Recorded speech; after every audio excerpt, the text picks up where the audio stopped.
Mesdames et messieurs, bonsoir. C'est votre émission Point de vie, une émission d'actualité à travers la République démocratique du Congo dans votre première chaîne. Et le privilège ezalito yamba bilombe banamboka to solola to lobela ekolo yo République démocratique du Congo toko betali solo lelo na likambo etali marche yalamuka le propos de Martin Fayulu condamné par Mwanamboka Eliezer Tamboyo Azali député national toko betali solo ya justice ya mboka na biso dossier eteni longondo toko betapeli solo ya bandeko na biso akamona sampu oyo ba porter plainte contre régime passé toko betapeli solo ya actualité oyo seni et ko déranger lelo ba imboka ya République démocratique du Congo na kozana bilombe mi balé na kati ya plateau ya émission lelo mais to bandi émission lelo na mwana mboka oyo to sepeli ko benga lelo Guillaume Ndakaishe yazali moko ya ba imboka ya Congomani na yende to bandi émission na pokwa ya lelo maître Guillaume Ndakaishe Mbote mingi ndeko na sepeli ndenge obenga lisusu na télévision na bino po toyeba kolakisa kolobela bakongomani nyonso bayeba makambo nyonso ezoleka na oyo ya mabe ezosalema na gouvernement oyo eza na kati ya mboka. Très bien. Maître Guillaume Ndakaishe, acteur politique à travers la République démocratique du Congo, baimboka yalamuka le 15 bazalaki na nzela pona marche lecture na yo par rapport ya bilan d'abord ya marche ya bandeko na yo ya résistance ya lamuka. Oh ndeko. Toki natali makambo etali ezolobela marche. Ebi na ngai natanga droit na lobela kamingi mibeko na lobela kamingi respect ya droit. D'abord il faut que loba boye. Mibeko na biso o tobengi li mobeko li konzi. Dans la constitution de la République. C'est-à-dire quoi? Ce qui au côté de la constitution nabiso. Na article 26 de la constitution. Article 26 yana ezoloba que nos manifestations sont garanties. C'est-à-dire toute personne est libre de pouvoir manifester. Na article 26 yana lobi boye que non ba oyo bazo organiser marche wana baza na obligation moko il y a qu'à informer autorité compétente par écrit. Vous comprenez? C'est-à-dire, obligation à organiser marche, et ça a moko ya ko informer par écrit, balobi na monokote, balobi par écrit. Yango et salamaki, na bandeko ya lamuka, oyo baebaki keno, il fallait manifester les 15 oyo tikoleka. Mais ni automonité, na marche, ni automonité, tango toujours ba chaque jour dans le barakeno, mboka na biso ezozonga à l'époque de l'Australopithèque. Moni mboka na biso ebimaki déjà côté etikalaki na clic avec Joseph Kabila, oya ebaki kosala de façon que constitution tozalango parce que na koyebiso que non ba lelo bazolobela état de droit ba boya ka constitution wana. Mais bazolinga lisusu tozonga na koboya constitution ndenge babande koboya pona koyeba kozanga ko respecter makambo eza na constitution. Alors que article 26 de la constitution ezoloba que non voilà toute manifestation si la voie publique est garantie. Mais tango ba komeli ndeko na biso gouverneur à ville Ngobila. Mais obina kamwa ki na réponse oyo na gouverneur à ville on a pesa ka vraiment respect mingi. Alors que non voilà pona raison ya nani ya COVID-19 yango wana na lobi que non bo poussa marche wana ezala le 17. On a nazokota d'abord na oeba parce que avant batuba kota na nzela ba bandaka d'abord kozala na souhait n'est-ce pas ya kosala marche pe ko informer mokonzi ya mboka otoko benga gouverneur à ville. Maintenant on nga ezokamwisa ngai on azoloba ke no mboka na biso sozonga. C'est-à-dire gouverneur à ville na lobi à cause ya COVID-19 na moni que non bosala marche wana le 15 était bosala ngo le 17 papa. Et l'ingi koloba que non ce qui te commis le 17 Covid est aussi là. Ce qui analysé le 3. C'est-à-dire les 15 ne Covid ezali mais ce qui te commis le 17 n'est autorisé c'est-à-dire Covid est là. Ça n'a pas les 15 à la rentrée parlementaire. Non, nazo bisayo oyo mokonzi ya ville à Kinshasa alobaki.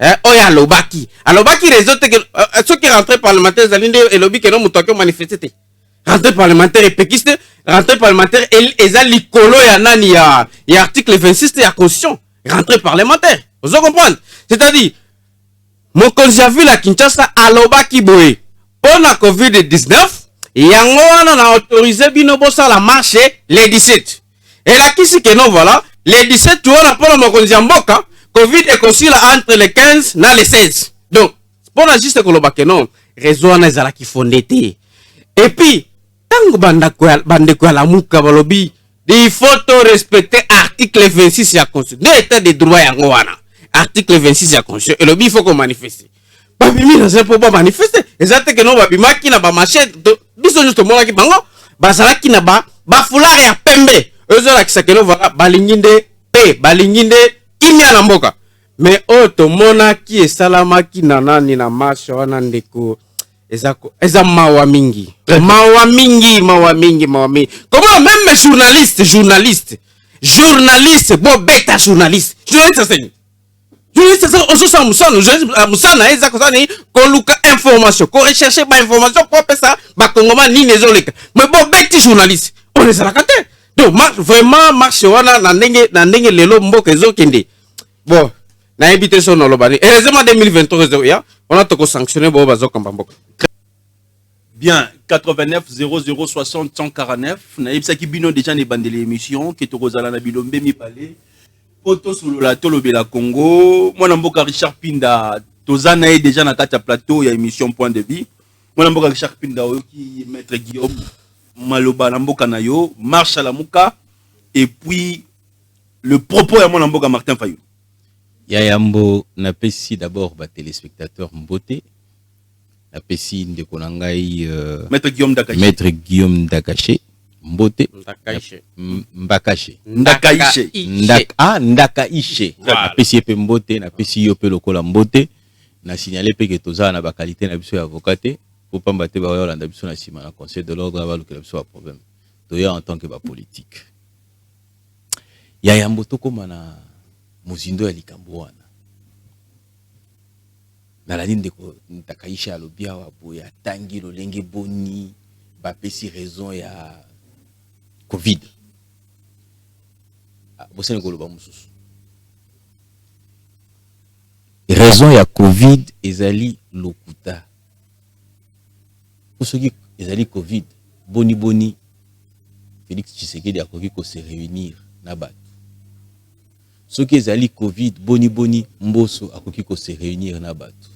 Ceux qui ezali Covid, boni Gentini Ngobila akoki ko betisa concert ya Jibem Piana. C'est-à-dire que raison wana ezali comme on dit raison moko superfétatoire. Ezali raison moko ya eza fondé te. Faut to conclure. Ozolanda. Et donc monsieur sengela bango baloba aza motami beko. Balobi tozali na régime ya information. Bah, il faut avoir autorité pour l'année. Pour ceux qui disent que non, bon, écoutez, le la droit à liberté à manifestation, ils allaient garanti, ok? Bon, bah, il faut avoir autorité pour l'année. Pour autorité, na bato azo manifester, ba s'harmoniser, c'est-à-dire ba yokana. Pour ceux qui ba yokani, autorité a encadré manifestation et kende liboso. Ozolanda. C'est-à-dire que autorité a co-sécurisé. Pour la co-sécuriser, bongi a déployé ba policier. Pour la sécuriser, ezali boni, il faut financement, bateau bakobima mai, bakomela, eloko ya kolia, ainsi de suite tout ça. Oh ba fingi balobi ba bololé, bateau ana ba policier. Ozola, na biti zola nangai, na biti ke ba téléspectateur pe bazola nangai, na biloko na zoloba. Bango ba informer, ba bengisi bango, ba solola. Mokola liboso, ba boyi ba yokanite. Mokola mi bale, ba yokanite. Mokola mi sato, ba biso ngo bon, loko les ali Mokolo Oyo le 15, ils allaient rentrer parlementaire, ok? To sécuriser bino awate, to sécuriser pekuna. Yango to sengi na bino, bozo mokolo ya 17. C'est-à-dire que babo ni bango ba archité. Balobi lelo te ezala mokolo mususu, ça leur aurait coûté quoi? Ya kosala yango.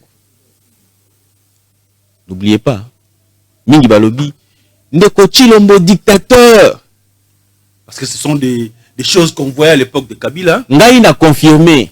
Ndeko Chilombo, c'est un dictateur. La dictature de M. Chilombo, c'est la dictature de la loi. C'est-à-dire, Oyelobi Mobeko, Nde Yangoya Azokukisa. C'est-à-dire, il n'applique que la loi. C'est la dictature de la loi. La loi s'impose partout. Vous savez pourquoi la loi s'impose partout? Pour les alliés volonté commune. C'est-à-dire que Baïba Ponami, Baïba Zui légitimité. Balobi Boye régime et information.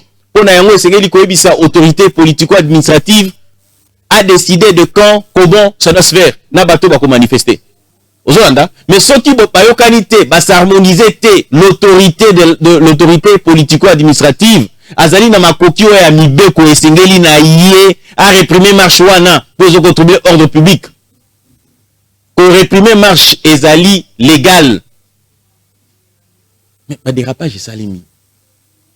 Ozolanda. Ta collection a dit que non. À l'époque de Tshisekedi de Mobutu, marche ezali ko salema ba réprimer. À l'époque il y a Kabila, marche ezali ko salema ba réprimer. Na époque à Tshisekedi, marche salemi ba réprimer. Pas pour nous, papa. Ba réprimer. Na France les lois marche salemi ba réprimer. Les États-Unis marche salemi ba réprimer les lois sikoyo boye. Les vieilles démocraties tena biso abo tout ça. Mais qu'est-ce qui a changé na époque ya Tshisekedi, na époque ya Kabila, na époque ya Mobutu? Ba réprimer beaucoup comme il pas habitude hein. C'est-à-dire ba toboli pneu ya Martin Fayulu ba ba sali boni ba zone partout. Toko kende kuna toko koma kuna na toko koma kuna et puis azana droit ya ko azana avocat ya la muka te bazana droit ya ko funda pe la police il est analyste politique simple. OK ouais. Peu importe mais il peut quand même aider la muka saler le bango plainte ba pour viol donc on va tchaki emisapi partout. Donc na ligne ko ba boy la différence c'est quoi aujourd'hui? Nous sommes dans un état de droit. Lorsque la police viole les lois de la République lokola ba tobola ka ba pne ndeko Fayulu basala kaboni basombela pino mususu ya sika malgré que oyaye ezaki déjà kobeba les loboye journalistes beti nous déplorons cela, nous condamnons pour journalistes à cause samosana OK basali boni la police ememi na ba soin la police ezongi les biloko na ye oyo bakangaki na yango na bato musu babotolaki ba biloko wana bazongi li bango et mieux encore olandi la police te bakandi bato bazalaki à la base il y a des ordres wana. Au moins, il a changé. C'est-à-dire que sous Kabila, on pouvait. Sous Mobutu, on pouvait. Mais responsable de qui qu'on identifié était, puis à cause à condamné était. C'est ça, il y a une évolution. Très bien. Aux Hollanda. Nasi lisate. Aux 5 minutes. Bon. Tchaka pour mes amis. Lingoka tangaka. Évite ce qui. Olandi maître Richard Pinda. Ebi tango na Zolanda ndeko nanga Richard Pinda. Nazo seka mingi. Nazo bate soki. Hayebaki da kotanga mukanda oyo mokonzi nani ya vila Kinshasa komaki parce que webi ezalaka balamu yango na mona kabiso tolekisaka tango na séance tete tolekisaka tango na kotanga na kotala oyo ezosalema oyo ezolobama tango azoloba keno mokonzi ya mboka aza dictateur papa mais mboka eza ba dictateur ta Badia dictateur na Mibeko. Non, Mibeko c'est la dictature te. Dans Mibeko c'est la dictature te. Mibeko c'est la dictature, Mibeko c'est la démocratie. Vous comprenez? Na mboka oyo to boya dictature oyo zalaka na Mobutu, yango na baso heureusement zo reconnaître que non mokonzi ya mboka lelo za dictateur. Yango na tozo boya. Yango na lobaki na que no 2023 ezali. Dictature ni fou là. Vous comprenez? Maintenant tango zo lobaki non. Nani bandeko ya lamuka ba yebaki na ko informer ezalaki réseau ya Covid mais est-ce que atangaki mukanda oyo ndeko nani mokonzi ya nani ya ville province ya Kinshasa akomaki gouverneur ya ville alobaki que non voilà pour na raison ya Covid-19 yango na lobi que non voilà pour repousser marche na bino et en plus tango azolo ba pe que non raison parce que soki tolo bata Covid mais il fallait pas Covid ezala parce que le lot mokonzi mboka alobaki que non voilà il faut distanciation et que tokoki ko se réunir na nani na plus de je crois de 30 personnes ou 40 maintenant alobi na raison na on a landi tang mususu nde raison na alobi que non voilà rentrée parlementaire ekozala rentrée parlementaire salini hein rentrée mais rentrée parlementaire ça a prévu chaque les 15 rentrées parlementaires dans les 15 septembre ça rentrée parlementaire nini ko sala que non ba mokonzi mboka ba ko sécuriser te nani parce que ba parlementaire baza ba kulu non oh pas zonga na nani na parlement il faut ko sécuriser bango ou bien ça ba kulu non ba ko banda ko attaquer banani ba parlementaire lokola bazozonga na plein on les a ba raison moko ya lukuta omoni o esalamaki eza condamnable yango na tozolo baboy que non constitution na biso na lobi constitution na biso na article 26 zolo ba teke no faut to kutala bona na séance d'été to solo là parce que to ngi to manifester non il faut que ba article 26 lobi que non manifestation non c'est ça garantie c'est même ngale lo so ki na lingi na manifester mais il faut la manifester parce que article 26 lobi yango et puis article 26 lobi teke non voilà il faut to se concerter to na séance d'été par exemple na limiter ou bien non ça va monter article 26 lobi on informer kaka mokonzi mboka esili ezate que non akobenga yo moni yo za Martin Fayulu bio za mettre qui veut tout ça non eza négociation te ezate que non pour faire d'abord quelque part pour bandi ko négocier jamais de la ville na pouvoir wana te ko interdire mais eza pouvoir mon côté par rapport à article 26 de la constitution à ça kaka que no ba informer esili tango esili azui ba précaution na pour ko garder ba manifester esili ezango bon mais automoni papa journaliste bozo c'est moi que tu parles na wana na ndimi que non voilà ça comme patriote ba bête journaliste journaliste c'est journaliste sur la salle nini mon salaire journaliste ça que information mais pas la nuit comme bétail pas la nuit parce que information yango na émission tozo kende na 2023 très bien 2023 to ko sanctionner bato na nyoso baza ba dictateur merci bandeko bozo landa biso tozali en direct rentrée parlementaire et Salamaki et Paiwapi Tomonaki le premier ministre représenté Piguet exercice à 2022 mais proposition loi ya mwana mboka Antingi Pululu via Noël Tiani nde tiami na mesate mwana mboka Richard Pinda 5 minutes de ça fait toilettage mbala moko. OK, merci na lobby hein ebite soki tant na zoloba na chema ina monoko maizate hein namoni bon en fait je sais pas si vous avez le bango ba confusion tout azana planète mususu to lolenge boni en tout cas nazo comprendre le côté j'ai été clair j'ai dit ceci OK le président de la République c'est un dictateur et il doit continuer à être un dictateur de manière claire dans le biboyi le président de la République est celui qu'on appelle dans la constitution les garants du respect de la constitution aux Hollanda constitution et s'impose à kana mutu nyonso ezali dictat ozolanda yo ebisinga lobi na ngai abo tout ça na ya na 15h soki na ya na 16h59 na okuta émission ça dit que yo mobeko na ezali 15h il faut kozala awa soki na ye après 15h il y aura rien c'est à dire que pour na tambola isengeli na kota na kati na mobeko wana ozolanda mobeko lobi ne yamboke lobi que non garantie à liberté à manifestation article 26 oui mobeko lobi boye ozoko informer ceux qui ont informé c'est là où j'ai dit bah écoute na monique biso na sanzete to akutu malamu obiso na sanzete kakutu sanzete wana ezakabo mali les bombinga nazo ko réfléchir puis ozomandi naza poser tant nazo lobati OK c'est à dire que yé muto aza na esika oya lobi ezaka ceux qui puis batanga ka ainsi les tout ça bon ça c'est un faux débat je veux même pas aller dedans OK na nina loba boye fraîcheur ezakana se anzete ozokanisa malamu yango tango zobisa makambo ezobima malamu bato ozoko comprendre bazolanda ainsi de suite tout ça l'article 26 est clair que la liberté de manifestation est garantie en République démocratique du Congo mais la loi organique ozoko organiser manifestation publique et le bio informer autorité ceux qui na simana ko informer autorité wana bo fandi bo s'harmoniser na nini bolobi itinéraire nini sengeli bozwa nzela nini sengeli bozwa OK pour nzela baya basala boni ba encadrer bino ozolanda la police azala wana azala déployer et puis na simana yango soki baza déployer ndenge lolenge wana tout ça bazali ko sécuriser puisque les gens peuvent infiltrer bako les gars na 10e wana to organiser paiement eloko moko boy to koti na kati wana allez tout ça lit des ordres to biono la mukanda ya ko tumbola biso ainsi de suite tout ça l'ordre public serait comment troublé alors nabi raison ya covid ezata na mutu ya moko te place wana ezali le to chango ko tata na mutu to wana ezali le couteau ya gouverneur wana eza mpenza na lobi yango mpenza eza lokuta po akobeta concert ndenge nini akobetisa obike ye aza mokonzi ya mboso kosala meeting ndenge aza mokonzi ya mboso na Kinshasa azali mokonzi ya Tshisekedi na Kinshasa ye gouverneur wana c'est-à-dire que soki mokonzi ya mboka alinga bima wayebisi abi tete pardon na koko sécuriser ote koya te na manifestation koya te na manifestation na lingi te na Kinshasa na ngai mokonzi akotia esika moko te ozomona mokonzi akotia ye na esika moko te mais lokola autorisaki kuna autoriser mpe koto oyo ozomona tolobi baboyeli mpe bato lamuka te babiso yango lelo nde te lobi mpo na nini pour des raisons de sécurité. Et ça aurait coûté quoi de le faire ainsi?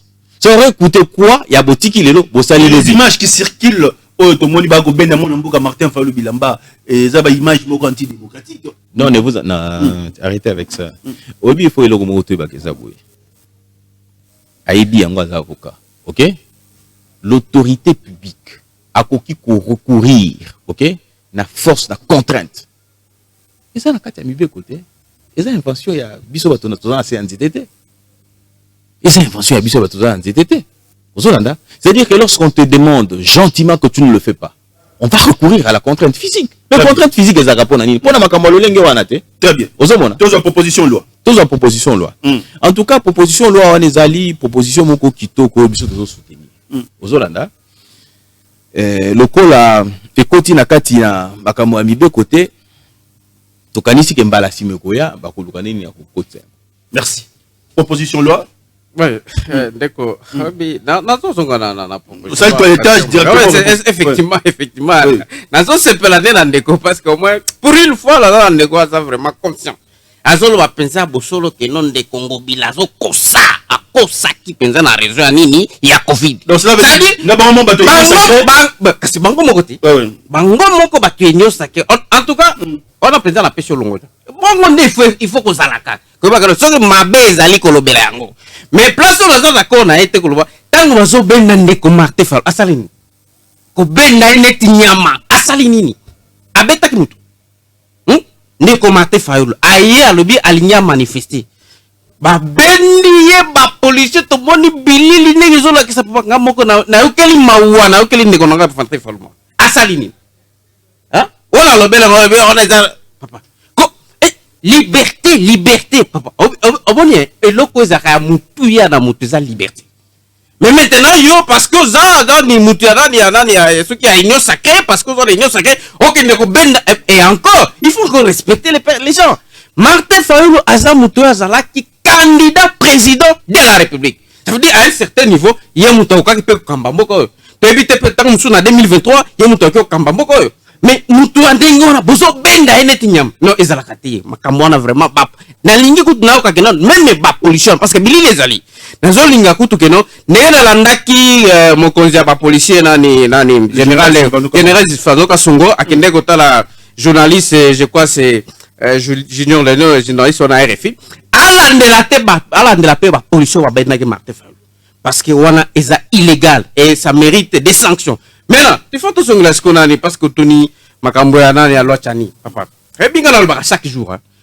Normalement mboka na biso tokelo bakutu loi chanite loi nani wana eza loi ti hein parce que na ebi ndeko aza mo aebi mibeko tokoki ko benga ngolo eza na no loi te loi po eza la loi il faut eleka na betape nango hein eleki na assemblée nationale et comme na sénat et ba transmettre ngo pas président de la république mo ko mboka public ngo ba comme na journal officiel ne ba état ce qui eloko esali déjà ba état pona nyoso et ba benga ngolwa c'est-à-dire oyo na ngana ko benga ngo za avis ya ndeko Noël Chani apesa ki avis na ye apesa ki makanisi na ye oyo azomona par rapport na ebonga to bengi mokonzi mboka naza d'accord na ye c'est-à-dire aza na liberté d'expression hein article je crois si c'est l'article 23 article 23 ya constitution na biso ezo pesa mutu nyonso liberté d'expression maintenant lokola aza na liberté d'expression apesi makanisi na ye que non la lingi boy à un certain niveau on a quoi que non naza d'accord na ye mais eloko naza d'accord eza que non par rapport à la démocratie na biso lelo opportunité ya loi wana ezate. Tokoki ko voter yango te. Yango na moni même sagesse ya nani ya ba parlementaire et surtout ya bureau conférence des présidents. Je tente de croire que ezalaki yango parce que ba bona que non. Loi wana par rapport na démocratie na biso opportunité nango ezate yango na moni ba aligna ngoti. Merci. Peuple congolais beaucoup landa biso na bokebi nyonso. Ici. Mwana mboka eteni longondo azali libanda. Liberté provisoire. Ba victime akamona sans pouvait va porter plainte contre le régime passé. Deuxième sujet d'actualité, Maître Richard Pinda au répondre mbalamoko mwana mboka Guillaume Dakaïche et puis aujourd'hui deuxième sujet. La salle est exprès. Dans le makambo ya marche belé na yo kabilo ni azala ngo na loi ya proposition à loi ya Tiani. OK? Akanti alobi mais alobi lo moti. Zotuna. Abi ba parlementaire ba fandi ba kanisi ba lobby boy. Non, pas du tout. Voilà pourquoi on ne peut pas programmer cette loi-là. Ceux qui pensent que cette loi n'est pas programmée ou qu'elle ne va pas être programmée, ils se trompent, ils se fourrent le doigt dans l'œil. Ou qui pensent que la menace de Katumbi a prévalu, ils se fourrent le doigt dans l'œil. Aux Hollandais, la constitution me comme avocat, aux Hollandais, pendant l'état de siège, on ne peut pas réviser la constitution. Kondi mandefo ça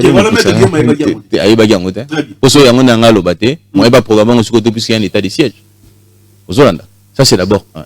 Deuxièmement, pendant l'état de siège ou un état d'urgence, on ne peut pas non plus, même pas les élections.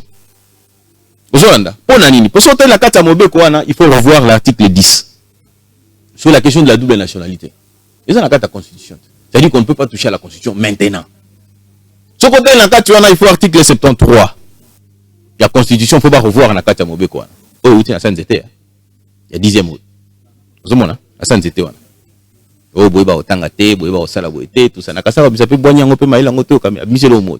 Vous savez, alors, il faut l'andaba étape, nyon, sozali, alors, ezali, alors, écoute, après, si Mobeko, on a communiqué, peut comment. Avis, alors, ezara ezaraboye babengango initiative ya loi eko uta pa nani eko ko uta pa ya parlement ozolanda wana babengango proposition de loi initiative ya loi soki uti na assemblée ozolanda babengango et plutôt na gouvernement babengango projet de loi ozolanda mais na cas ya un individu babengango initiative tiani mais vous allez vous rendre compte que initiative wana ndeko Noël Tiani atali l'assemblée atali moni ndeko Ntingi Pululu alobi zoa yango mais le kola ndeko Ntingi Pululu a porté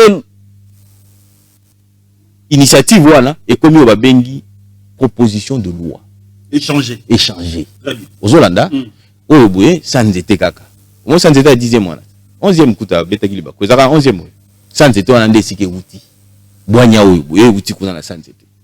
Ozolanda, c'est-à-dire que Ninko Lobanini, et Ninko Lobaloko a apporté yango a memi yango na Assemblée nationale. Et puis comme une Assemblée nationale, compte tenu à contexte politique, il y a les lots, social, il y a les lots, qui a un état d'urgence. On ne peut pas réviser la constitution pendant un état d'urgence ou un état de siège. Province Mibalé-Zali n'a état de siège. Donc on ne peut pas le programmer maintenant. Le programmer maintenant serait violer la constitution de la République. Ceux qui sont parlementaires, basali en noté, ezali parce qu'ils ne peuvent pas violer la constitution de la République. Ils ont raison sous T. Très bien. Vous voyez, Tokota Makambo a été ni longondo et consort. Et ça la kapasi. Et ça la kapenza pasi makasi. Ok? Batumingi baleka na télévision quand il y a un populisme. Martin Fayol il a troublé l'ordre public. On ne lui a pas demandé de. Oui! Je vous ai dit que la contrainte revient à la loi. Ce n'est pas une invention. Il faut qu'on t'en amibeko ya mboka. La contrainte par force, c'est-à-dire que c'est la loi qui le veut ainsi. Zolanda, la contrainte par force, la police a ça la police a ça pas c'est la loi qui le permet, on n'invente rien, ça se fait partout ailleurs, dans la vieille démocratie même. Zolanda, tout le rabino pour la populisme, tout l'anda bato Zolanda ba yeba peza kaboni lokola. Tozonga makambo ya été ni longondo et consort. Niki bazo mais écoutez, Vital Kamerhe a sengi la liberté provisoire, ba pesi été. mutu songo le par la cinq liberté provisoire Martin Enani comment encore Willy Bakonga bapesi ete oyo zoni ya ma fayu Enani fayu la kotanga pela moko bele boloko aboni nzambe na ngai oh là là nani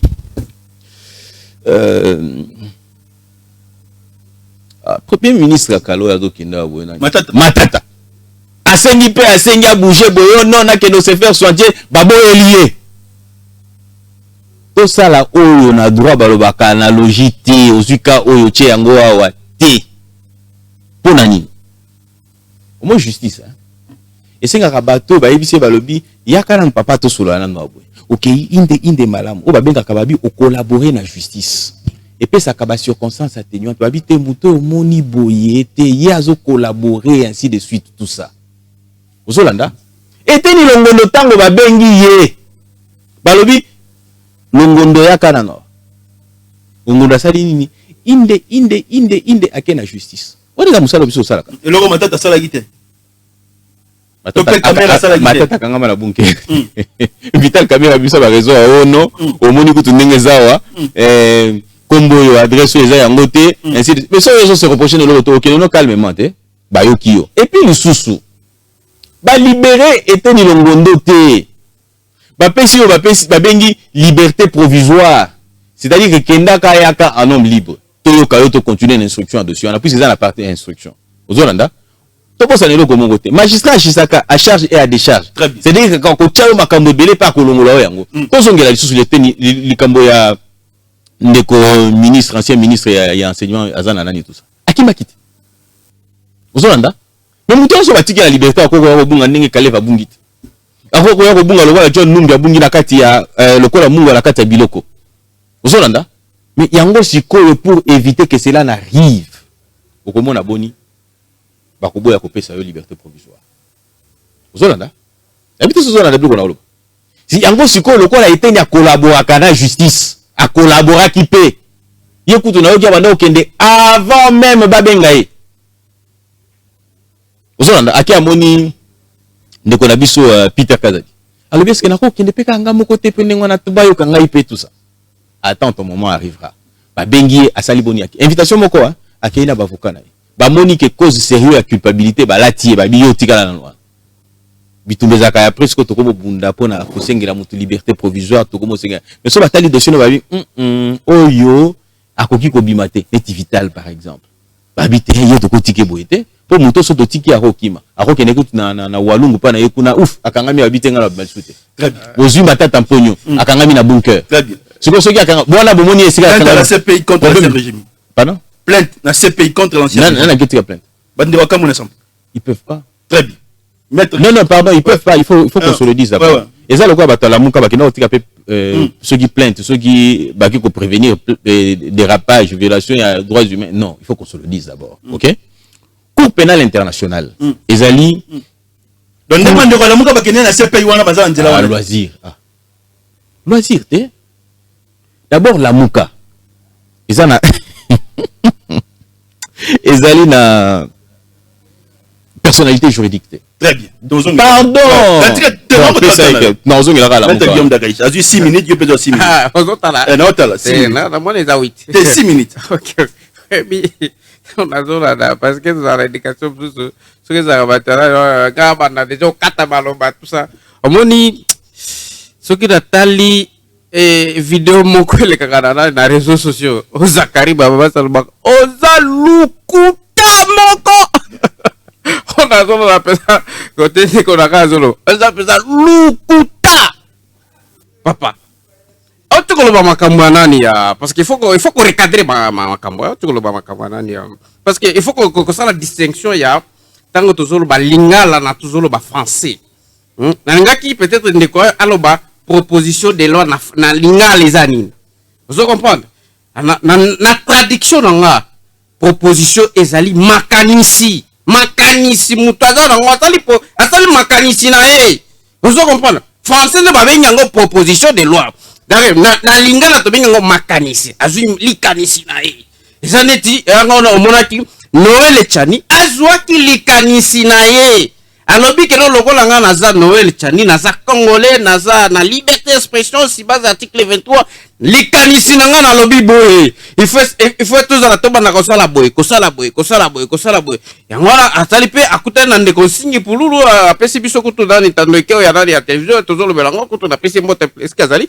yango wana pe ndeko wana pe asali nini alati likanisi wana ake osala nini kotika ngo na nini na Assemblée nationale. Mais nous avons pas programmé en côté parce que ça c'est faux et archi faux. De mettre à bout le ça c'est faux et archi faux. Vous comprenez? Proposition à l'heure, va débattre quand va aligner quand pour la débattre. C'est que na débat et que na ndenya zolo batanga mususu que non et occasionner révision papa. Mais révision la constitution peut proposition il faut que ça dans les projets on a révision la constitution tout comme proposition la constitution c'est pas que non parce que on y a une proposition dans la loi américanisation na loi que le bakeno mo konzambo que faza la congolais il faut directement pour le Canada ni na révision la constitution ça c'est faux et archi faux et ça ne peut pas se dire ça dans la bateau bazalo na biso vous comprenez maintenant tozongi na makambo ya nani otu bani ya parce que ilongondo tala siko lukuta mosusu lukuta papa nanga mais est-ce que collaborer déjà avec la justice alors que non abandonne déjà au de la justice avant que tu vas benga tala lukuta yo que ndenge ni na justice soki ba bengi yote asa moninga na justice yo na yo ndenge ni aso benga te abandaki déjà kokende na justice c'est-à-dire on a comprendre que ce que ça qui eloko moko bazo sala déjà ayebaki déjà avant que justice ebenga yango abandé déjà tant musuko pesa kanyaka alobi ko akende ko tola manani Peter Kazadi ça veut dire ayebaki déjà que non plainte tant musuko ko zala je fa ko zala ko ba moni Peter Kazadi ko union sacré voilà tout ça la boyibo non papa justice ekendaka bongo te justice eza eloko oyo etombolaka mboka et puis oyo tomoni na situation ya eteni eza soni alors soni yo alingi koyebisa bakongolo bazolanda biso keno voilà eteni longondo aza collaborateur ya justice plus que Vital Kamerhe papa toyebaka mpe koso ekokoloba makambo mosusu eteni longondo ayebani kaka batango aye na nani ntango batali gouvernement ya nani ya tant président de la République actuelle na pouvoir mais eteni longondo ayebani mais Kamerhe Vital Kamerhe c'est depuis 2006 ça acteur politique hein depuis Sam City Kamerhe ayebani Mata tamponi hein depuis Sam City Kamerhe ayebani tu peux comparer que non voilà eteni longondo abandaki ko collaborer la par rapport à Vital Kamerhe ngaki malalong papa tala to pesa ka respect na batu mais Kamerhe c'est une grande personnalité de ce pays il faut to pesa respect tango tozoloba na télévision raison est anime parce que tant mususu omoninga ye nalobaka toujours Congo est un dénominateur commun ngai c'est un dénominateur commun de tous les Congolais et puis ngana banga koloba bosolo te soki bakokanga bakanga libérer eteni longondo parce qu'il est de l'union sacrée vous comprenez il est de l'union sacrée pression internationale ezalaki déjà pona eteni longondo pourquoi bazotika ye alors qu'a détournaki mongo ya COVID-19 yango pona kosala mascarade que no voilà bamona que no voilà tokangaki no mona ki basali nini bakangaki et puis balute za mutura biso soki totiki ekobenda pe ba mususu na kati ozo comprendre ekobenda pe ba mususu yango na balute to libérer to tika na libérer na pas pesa libérer mais non eteni du village on a poisa union sacrée très bien hein maintenant yo oko comparer eteni longondo par rapport à personnalité on comparer na matata entre nous tout le bango on comparer na Vital Kamerhe entre nous tout le bango tout le bakapé bosolo Vital Kamerhe matata on comparer par rapport à Congo par rapport à personnalité na mboko koyeba na mboko comparer que non voilà bangonde baza ba criminel bangonde ba peut comparer ba collaborer la justice c'était exactement nongono nazo collaborer ça c'est faux c'est faux il faut que la vérité nenga loba awa que non Jean-Tini Ngobila bukaki lukuta ya koloba que non to boy manifestation pour la COVID-19 on a ça d'accord là alors on va vérité que non va libérer eteni longondo parce que aza mutu ya union sacrée. Merci, maître. Et puis ça, omoni, ça justice à double vitesse. CPI pour ça déjà 4 minutes. Ouais, tu l'as 2 minutes. Bandeko bakei na CPI pour reporter plainte contre le régime passé. Bazali na nzela, to bazali na nzela ti. Bon, yo mutu zo informer ngai ke non, eza na bandeko oyo bakendaki na reporter plainte na CPI. Naza na information na te. En tout cas na koyeba te kolobela ngo parce que eza biloko mo tambu eza biloko ya réseaux sociaux. Tozui dernier sujet, ezali likambo Seni, 5 minutes. Maître Richard Pinda, Seni na mokolo alelo ba confession religieuse ba ko kanate, lecture vision na yo. OK. Article 219. Il y a constitution et le biboui. Aucune révision constitutionnelle ne peut intervenir pendant l'état de guerre, l'état d'urgence ou l'état de siège, ni pendant l'intérim à la présidence de la République lorsque l'Assemblée nationale et le Sénat se trouvent empêchés de se réunir librement. Ozolanda, hein? Pendant l'état de siège, on ne peut pas réviser la Constitution. Et quand on parle de la loi, de la proposition Tiani, portée par l'honorable Ntingim Pouloulou, et lobby, il faut pas revoir l'article 10, débat accordé double nationalité. On dit ici, on parle de la révocabilité de la nationalité congolaise. C'est-à-dire que ceux qui perdent la nationalité moussoussou, on perd de la nationalité congolaise. Aux Hollande. Dans la condition où ils allaient l'article 73 pour nous comme président de la République, que ne peut être congolais, que ne peut être président de la République où ils allaient congolais des pères et des mères. C'est que le couteau n'engage pas. Bekoli Konzi. Bekoli Konzi. C'est que ngane nazo kosa, to yenda zo kosa. Bino bato bolanda, pour tirer la conclusion na bino. Nazongeli makambo ya eteni longondo. Pour lobi à personnalité, notoriété ainsi de suite. Azui lelo privilège wana pour azali moto union sacrée.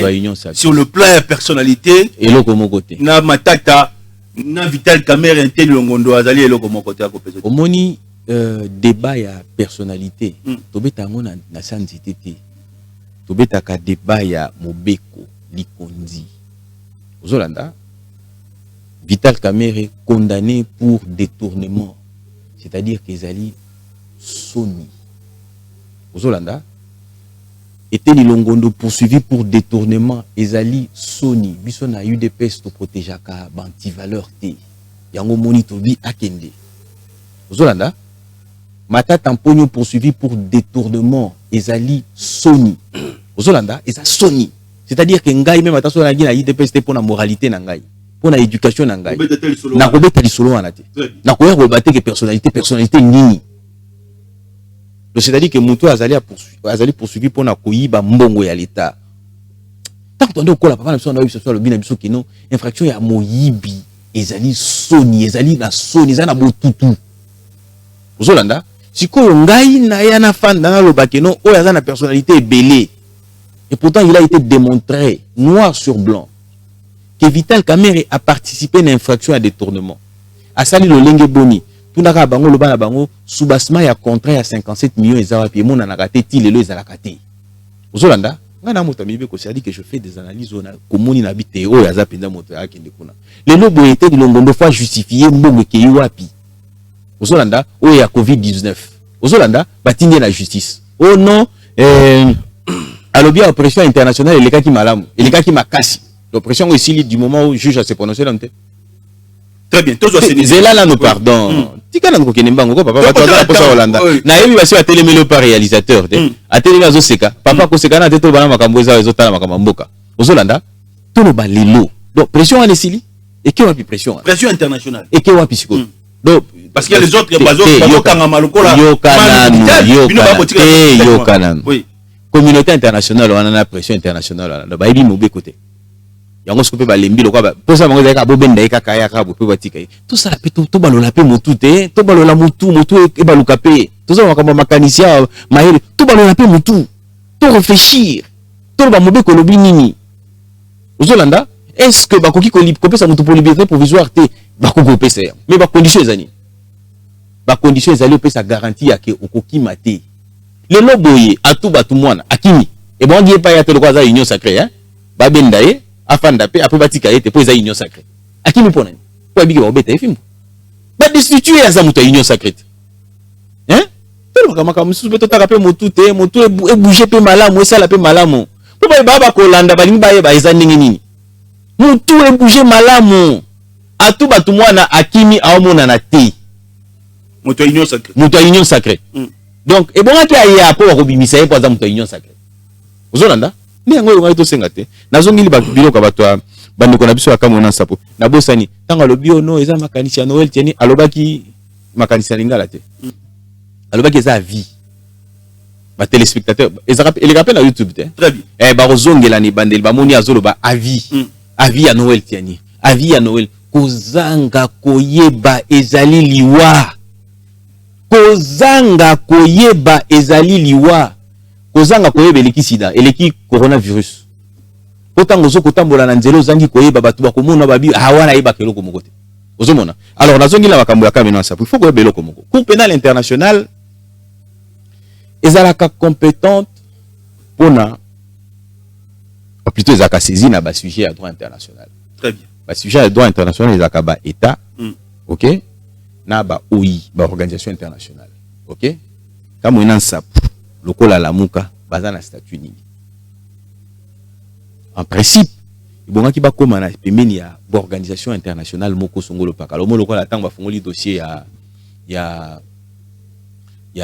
Hermo Babi que no ba saisir CPI pour na dossier ya Joseph Kabila na ba avocat canadien une association des avocats canadiens ainsi de suite tout ça ozolanda c'est une organisation qui existe accueillie à Salinini batie procureur Atali Jean-Pierre Bemba balandaka ezalaka banginde muta poursuivaka te ezaki ba ONG internationaux de muta ba se constituer ki ba Salinini ba fundi ozolanda ou alors le procureur près la cour constitutionnelle na compétence ou la cour pénale internationale aux alliés subsidiaires, c'est-à-dire que la juridiction ya kati bongi si makambo pe bongo baya akoki pe ko se saisir d'office. Très bien. Aux Hollanda. Alors comme on sapu na éviter ce qui structure existe en tant que tel.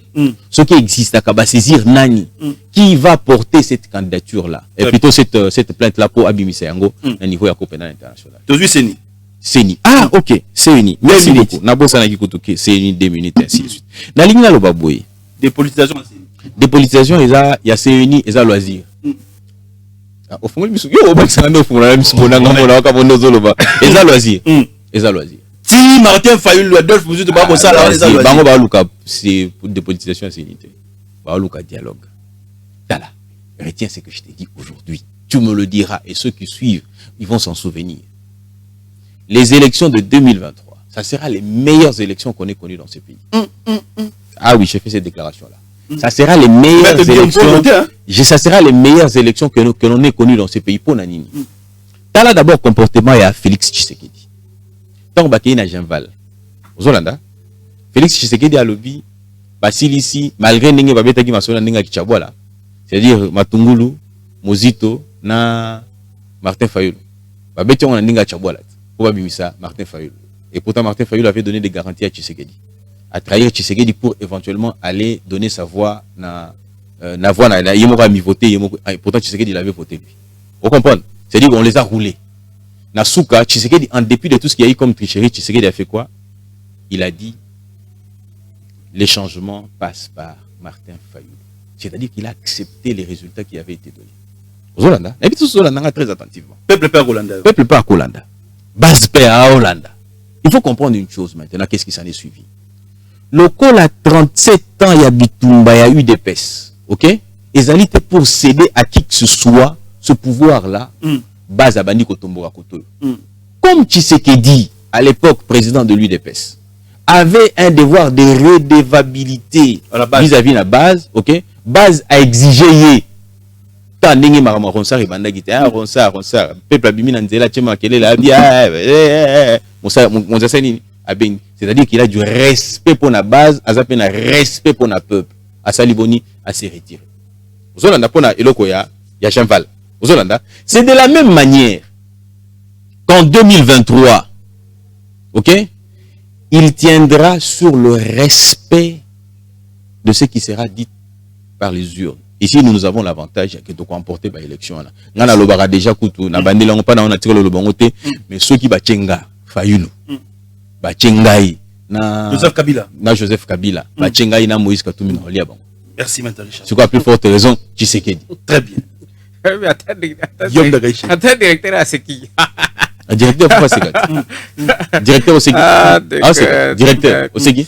En tout cas pour une fois au Teka en face à Ndeko. Parce que le biko zanga koeba. Bon, le biko koeba ezalaka na ba degré parce que koeba paye à l'école primaire, koeba paye à l'école secondaire, humanitaire, universitaire, ni tout ça, koeba ezalaka. Alors, obi na koeba parce que dans qui na martelo na place Ndeko le baki à vie. Obi proposition parce que on est à français. Nous on a l'avantage d'avoir fait la section littéraire. Na omoni français. Français za langue moko eza très riche. Et puis eza kana banani ba o ba bengaka sens strict, ça pas sens allégorique, ça sens péjoratif, sens figuré. Vous comprenez? Des français yango wana. C'est-à-dire un mot na monoko o to bengango le poto français. Ezalaka na ba multiple sens. C'est la proposition. Tant on a sa proposition na nga, nazo pesa vie na nga. Vous comprenez? Nazo pesa le kanisi na nga. Eza vie na nga. Vous comprenez? On est-ce qu'on donne à lingala siko. Il faut ko ebango ezala ndingo wana. Maintenant, tant on ba que non était ni longondo que comparé na papa. Maybe il faut tout le belaka, tout ça va congolais. Tant que ndeko aika kane ba otaka tant que bango ba otaka na poto ba makambele na Congo ti. Parce que lo ba to belé anani ya union sacré ba oti poto. Ba réalité mingi ya Congo ba ebi yango ti. Vous comprenez? Maintenant, Eteni Longondo, aza congolais ancien ministre. Vital Kamerhe, azalaki kutu directeur de cabinet à chef de l'État. Tango lobby, ceux qui lokola bayoka qui était Longondo bazo poursuivre eza soni. Et tout Longondo ba condamné État. Il faut que mibe ko lobby nini. Ce n'est pas que non, ceux qui le bazo poursuivre Eteni Longondo na détournement na étape tozali parce qu'il faut que ba débat ils appellent ezaka auto benga pédagogique. Tango bazo poursuivre Eteni Longondo lelo na détournement, ce n'est pas que nous pèse déjà soni. Non, ça c'est faux, c'est faux. Pourquoi? Parce que na mibeko balobi boy. Toute personne au hasard qui habite na nano eza établie aza présumée innocente. Ça veut dire na minute lelo o na minute Eteni Longondo aza innocent jusque là parce que culpabilité na eza nano établie na juge moko. Même matata pogno. Ça veut dire que ça soni parce que ba condamné na noté. Eux ko le pesi soni eza Vital Kamerhe.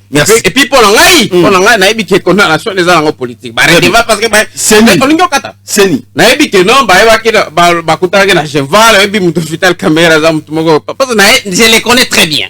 Et que selon les attentes ebi ko jamboka pour ba attente kuno defati. A respecter. A respecter ba attente ti. Maintenant pour la ko dribbler Vital Kamerhe dans la candidat na 2023 te yango wana basaki condamnation na politique. Maintenant surtout zongwe makambo siko nani ya Seni. Na 2023 tu reçois une élection crédible. Tu veux mettre le Baby, yango wana zo bona la muke zo manifester. Manifestation la moni même attente na tango Joseph Kabila. Na tokome na 2016. Élection organisée makiti na 2016. Monaki déjà que no ezalaki na kutu. Na landaki na réseaux sociaux. Mokonzi ya mboka lelo mokonzi ya mboka bandaki ko manifester. Azoloba omoni biso tozo sala eza pona bino pona bana na bino tozo sala eza pona bino lelo akomi mokonzi ya mboka c'est-à-dire abanda ko militer de façon que nani organisation ya élection et salima tozo loba 2023 papa mais tokomi na 2023 te yango tozo ba organiser ba élection ekoleka ba élection nyonso tout ça mais tozo loba que non na seni parce que institution organiser ba élection za seni tolobi que non. Voilà, il faut ma confession religieuse. Oyo bani que non na mibeko bangonde ba kyotia nani ba kyotia mokonzi seni. Na ma confession religieuse wana toyebi des confessions religieuses. Oyo ezana ancrage moko incontestable par rapport à ma confession msusu. Ne eza confession catholique nana ni na SCC. Bangola balobi te. Kao les etika Osar Malonda. Parce que biso totelemaka Osar Malonda. Tomona ke no Osar Malonda akoki kozala président sanité. Yango wana pe olingo kata na pe olingo kata parce que zangai. Na pe olingo kata. Yango wana pe esala ke no bien. Ndeko Kadima aza neti Osar Malonda. Yepe il faut azala wana te. Mais bazoka kaloko la union sacrée on cherche mais na ebisio ke no ndeko wana akozala te. Voilà. Une minute pour toi. Une minute. Oui, minute on négocie. Une minute pour toi. Pour tenir sacré. Papa, tu as la loba. C'est-à-dire quoi? Il y a des hommes qui non voilà. Na niveau ya seni, tozo linga te que no ezala dictature on de quoi loba. Mais voilà te. Tango Osar Malonda abonama ki na ba si confession religieuse. Et puis catholique na SCC, balobi niet. Mais moko zamboka zaki très rapide. Koloba que non voilà. En tout cas, Osar Malonda. Mais comment la Kadima? Mais on rattrape toujours. Histoire est à toujours. Mais comme il y a Kadima, non. Concertation, 3 minutes aussi, c'est mission. Ok, Motuna. Oui. Est-ce que Vital Kamerhe a condamné? Au jugement des exécutoires, à la cassation, la cour de cassation, c'est-à-dire que c'est bon. La cour d'avocat pour Nazana tenu à respecter, ok? Nazongelika kandeko politicien, analyste politique, azol babilo ko ezaka na mutuna. Jugement de Vital Kamerhe est comme une définitivité. Pourquoi? Parce que présentement dans la cour de cassation, azol inga ba casser jugement. Azol ba et recours à exécutoire lorsque a ko épuisé ba voie à recours nyos pe en nécessité. Très bien. C'est-à-dire que Sony déjà, babele la yo papa Mouyibi. Était ni nongondo eza Sony. Babele la yo papa Mouyibi. Comment il en est arrivé jusqu'à là? Tu défendre Bangote. Non. C'est ni mon. Tu dis que ni la justice à la makamana. Très bien, c'est ni. La ligne na zonga lisusu eloko ya ndeko. Pona muto asali les humanités littéraires. Diction na yepe yokanaka. Hein? Quand il faut distinguer français et français. Ce sont deux choses différentes. Il faut distinguer dictature et dictature. Ce sont deux choses très différentes. Et quand on parle français, et que bato bazolanda biso bayo kape babi que no bato bazolo bape diction na bango ezolo banini. Quoi comme ça les humanités. Moi je n'ai pas fait les humanités littéraires. Mais na mekakape ndambote, po bato bazolanda ba l'équipe biso pe na koloba français te. Ba l'équipe biso makasi. Hein, toi, quand tu tout répondre aussi là, il n'y a pas de problème. Honorable, merci beaucoup pour la 5 minutes au PC. Donc, tout ça, là, ce qui va alors bien pédagogique, toi, là, ça va tout au ngaïbo, tout le bas makambo ezali. Tant que tu n'es makambo vital, à bêti ma solo mususu.